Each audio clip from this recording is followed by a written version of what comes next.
Hello guys, welcome back to Dharma Geosphere.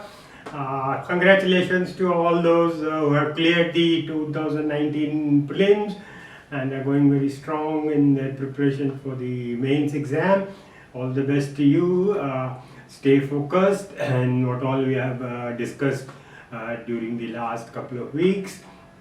And for those who just slipped out and could not make it this year, don't lose heart, stay focused. It's only about 7 months for your 2021 exam, so stick to the strategy we have been discussing and rekindle that. Please complete the NCERTs from 6th to 12th standard of all the subjects by Jan, along with the one good start for the optional, whatever optional you have chosen. And if you have chosen geography, we have already completed the paper 1, and then we will start the paper 2 very soon. So please be preparing along with the 2020 so that you are ready by January. And of course, don't neglect paper 1 and paper 4. You should complete it before January. So I'll take you back to the contribution of various geographers. We will start today with the Chinese geographers. Somehow the Chinese geographers has not been covered in the R.D. Dixit book on geographical thought. It has also just been passingly mentioned in Sudipta Adhikari and Majid Hussain. Maybe I don't know if it is being apolitical or whatever, but Chinese geographers are equally important, if not more important, because they have significantly contributed towards geography.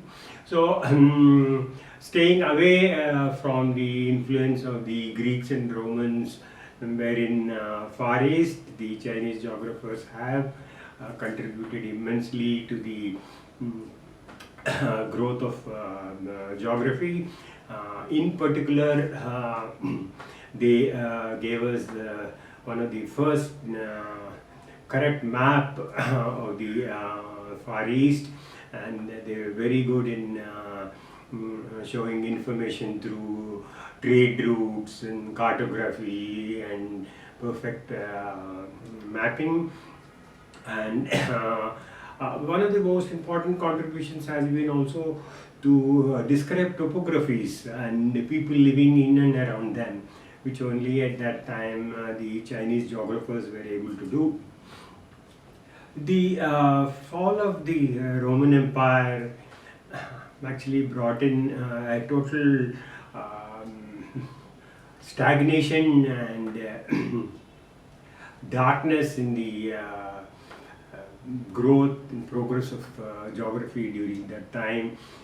More than 4 lakhs books were burned near Alexandria, and any more than 3 lakhs books were lost, and the barbarian Germans who took over the vestiges of the Roman Empire hardly had any interest in whatever remaining books that were available. So it was totally dark, and absolutely there was no progress in geography during these times. But for in China, where a separate scientific group, scientific analysis and a good contribution of geographical writings, and followed by their maps and cartography was being made. Well, it is not maybe important to know about all the geographers, but 5 geographers have contributed a lot, and you should know about them, and it is also important from the examination point of view.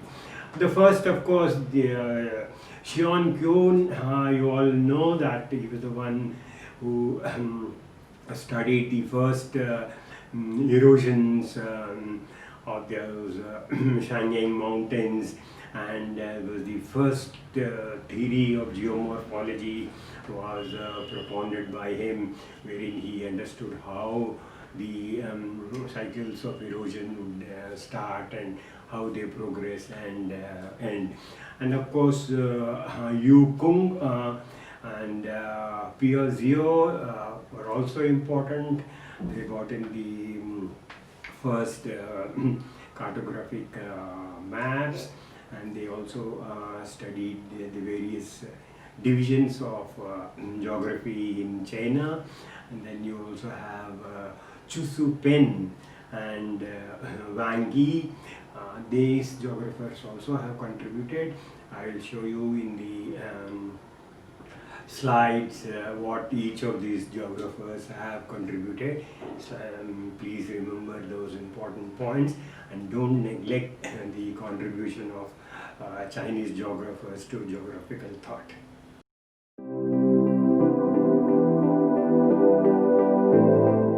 So now we'll see the contributions of these five Chinese geographers, namely the Shan Kua, Yu Kung, and Piaggio, and then Chu Pen and Wang Ling.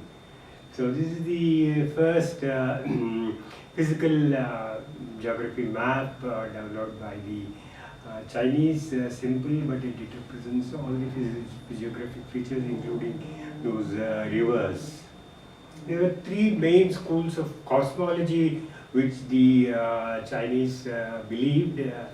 Before we go on to the contributions of each of those five important Chinese geographers, one is the Kan-Tian theory, and then the Huan-Tian theory, and the Xuan-Xian theory. Basically, all three differ in the way they imagine the shape of the earth to be, and then they gave these three cosmological theories about the earth. These are the five: Shan Kua, Yu Kung, Piaggio, Chu Pen, and Wang Ling. Xian Kua was the first to determine the magnetic north using the magnetic compass, what we call now as the true north in terms of the magnetic field. And then he also studied the Taihing mountains and understood the cycle of erosion, and was the first theory of geomorphology was propounded by him. And then he presented about the erosion of mountains. You can see the Taihing mountains and the Andang mountains here. And then Yu Kung. Yu Kung is basically a history book, but it had one chapter of geography, and considered to be the first document of geography. So it is called as Tribute to Ku. But before I move on further, there was another contribution made by Shan Kua regarding identifying a bamboo tree, which is not actually possible to locate such kind of trees in geographically different type of climate. So he used this evidence of fossilized bamboo within China's otherwise very dry northwestern climate zone, and inferred that probably the climates naturally shifted geographically over time. So this is very old observation made by the Chinese geographers regarding the shifting climate zones. Then Piaggio, he was considered the father of Chinese geography, because he was the first to bring out a very scientific method of cartography based on rectangular coordinate system, which is even followed today. So that was an ancient, most scientific method discovered by the Chinese geographers. So that's how Piaggio is considered the father of geography of the Chinese times. Then Chu Pen was a scholar who did very important map particularly after the unification of Mongol and Asia. He was the first to draw the map, which was used as a reference map for centuries after that. And then Wang Ling, along with Joseph Needham, he identified the major physiographic divisions of China. He used the anthropological geographers, and then the folk traditions, and the hydrographic books. We also used local topographies, and then geographical encyclopedias were compiled from China. Apart from this, one other contribution made by